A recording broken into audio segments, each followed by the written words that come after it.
Hi hello namaste vanakkam adaab welcome to my channel Andhra అమ్మాయి ఇక్కడ. So మనకి సండే వచ్చిందంటే చికెన్ కామన్ కదా. ఒకరోజు దమ్ బిర్యానీ కానీ chicken fry piece biryani or like చికెన్తో మనం చాలా రకాల ఐటమ్స్ అనేవి చేసుకుంటాం.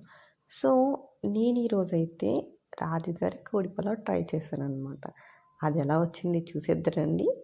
దానికోసమైతే మనకి ఏ ఇంగ్రీడియంట్స్ కావాలి, ప్రాసెస్ ఏంటి చూసేద్దామండి. ఫస్ట్ రాజుగారి కోడి పులావ్ చేసుకోవడానికి ఒక 2 స్పూన్స్ ఆఫ్ నెయ్యిని వేసుకోవాలి.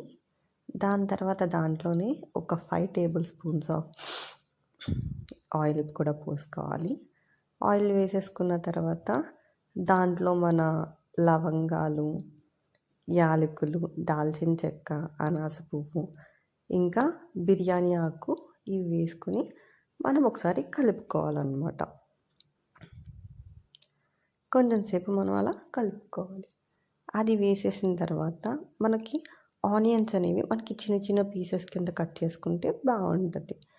సో నేను అలా చిన్న చిన్న పీసెస్ కింద కట్ చేసుకుని ఆనియన్స్ కూడా దీంట్లో యాడ్ చేసేసుకున్నాను. యాడ్ చేసేసుకొని దాన్ని మనం కొంచెం మరీ ఎక్కువ కలర్ కాకుండా జస్ట్ కొంచెం అలా ఫ్రై చేసుకోవాలి.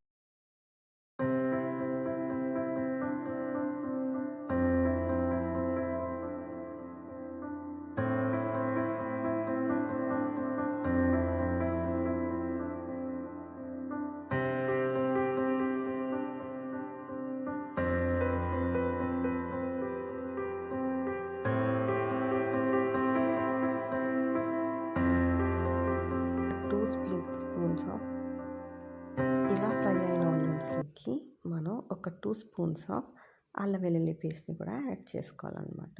అలా యాడ్ చేసుకొని కొంచెం మనం అలా కలుపుకోవాలి. ఆ ఉల్లిపాయ ముక్కల్ని అల్లం వెల్లుల్లి పేస్ట్ని కలపాలన్నమాట. కొంచెం పచ్చివాసన పోయేంత వరకు మనం కలుపుకోవాలి.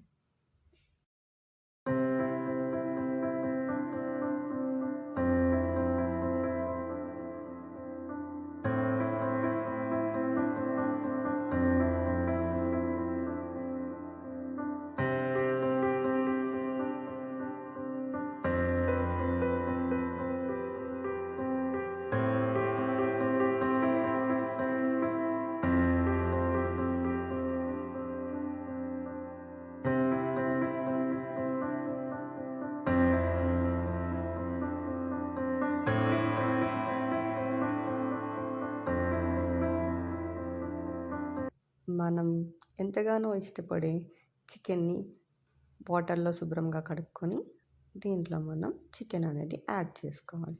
యాడ్ చేసుకొని ఈ ఉల్లిపాయలు ఇవన్నీ ఉన్నాయి కదా, అవన్నీ కలిసేలాగా మనం గరిటెతో తిప్పుకోవాలన్నమాట.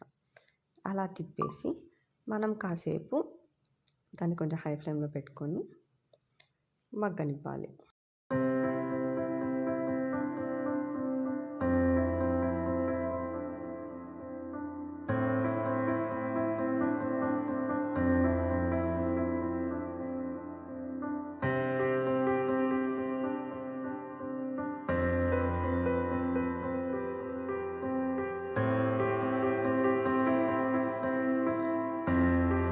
ఇలా మగ్గుతున్న మిశ్రమంలో మనం ఒక స్పూన్ ఆఫ్ జీలకర్ర పొడి వేసుకోవాలి.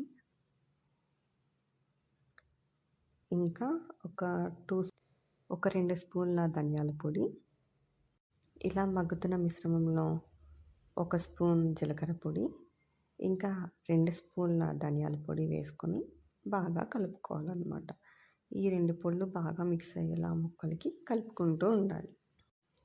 దీంట్లోకి మనం ఒక స్పూన్ ఆఫ్ గరం మసాలా వేసుకుంటే సరిపోతుంది. నేనైతే మా ఇంట్లో ఉన్న స్పెషల్ మసాలా కూడా వేసుకున్నాను, ఒక స్పూను.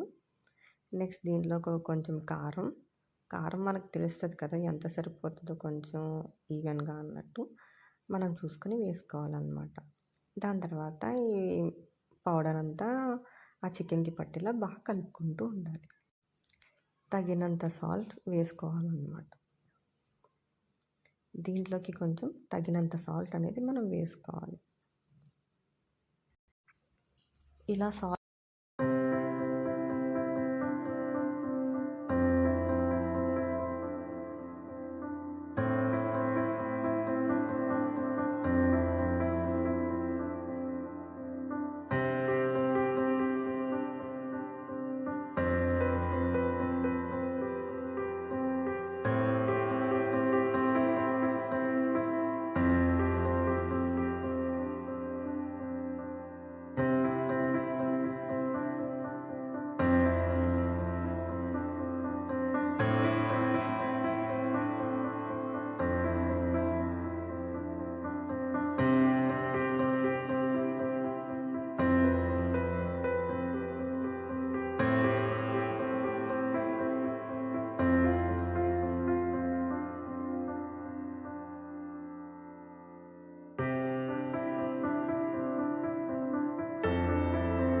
సాల్ట్ వేసేసిన తర్వాత మనం ఒక కప్ ఆఫ్ పెరుగుని కూడా యాడ్ చేసుకొని బాగా కలుపుకోవాలన్నమాట. ఇలా కలిపిన తర్వాత మనం ఒక ఒక 5 మినిట్స్ అన్నది మూత పెట్టుకొని మగ్గించుకోవాలి. అంటే ఆ ముక్క మెత్తగా అవ్వాలి కదా! ముక్కకి అవన్నీ మసాలాలు ఇవన్నీ పట్టాలి కదా! పట్టడానికని మనం కొంతసేపు పెట్టుకోవాలి.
నేను దీంట్లోకైతే 2 గ్లాస్ ఆఫ్ రైస్‌ననేది సోక్ చేసి పెట్టుకున్నాను.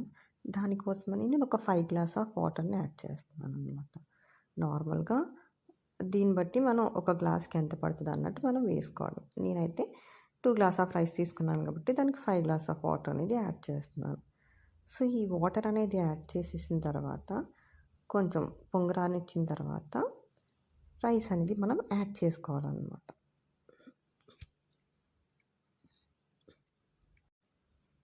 ఇలా నానబెట్టుకున్న రైస్‌ని కూడా నేను యాడ్ చేసేసాను. యాడ్ చేసేసి మనం ఒకసారి ఆ గరిటెతో కలుపుకొని దీన్ననేది మూత పెట్టేయాలి.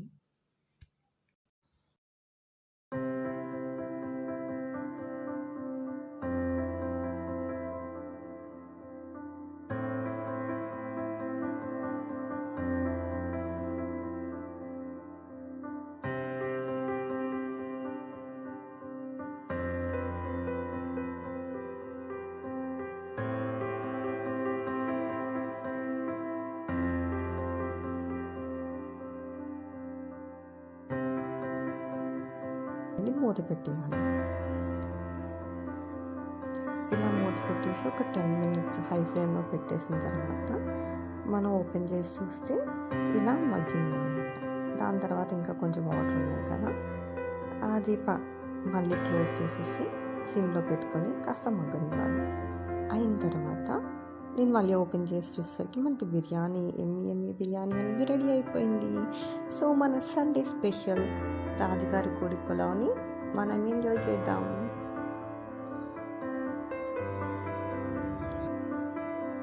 నేను ట్రై చేసా బాగానే వచ్చింది. మీరు కూడా ట్రై చేయండి. చాలా బాగా వచ్చింది. మీరు కూడా మీ ఇంట్లో ట్రై చేయండి.